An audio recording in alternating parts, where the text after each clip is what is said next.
You probably heard the expression a walk in the park, meaning that something doesn't require any effort, is fairly straightforward and easy. And while I can't promise all of those things, the idea with this walk in the park track is to create very, very small and simple exercises, and simple in the way that they only introduce one thing. Where the coin clicker exercises introduces a lot of things that has to work together to build a game, the walk in the park exercises only introduce one thing each.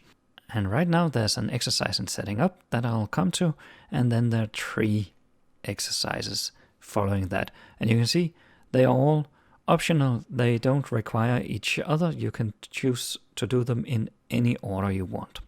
And as your skills expand, there will come more exercises here, more small exercises.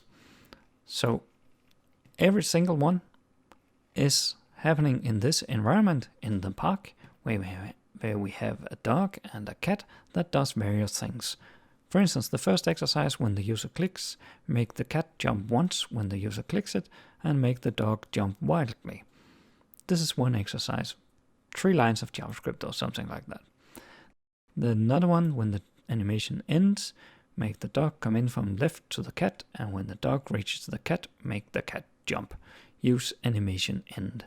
And this is the whole idea with these exercises. Each of them uses one thing, like animation end or click event or something completely different, but just one thing. And the index file right now has a menu for the 3 first exercises. Additional exercises will be more HTML files and maybe also some JavaScript files, but probably empty files that you have to write yourself. And gradually you'll build up a library of HTML and JS files that each does one thing in the same environment. So hopefully this will be a library that you can use further on, and when you have to look something up, say when you have to remember, oh, how was it I did this with the user clicking. Also, as these exercises are simpler, I can't promise they're easier, but they are simpler than the coin clicker. They're a nice break from the usual stuff. You should be able to finish an exercise in a fairly short time and get a sense of accomplishment from this.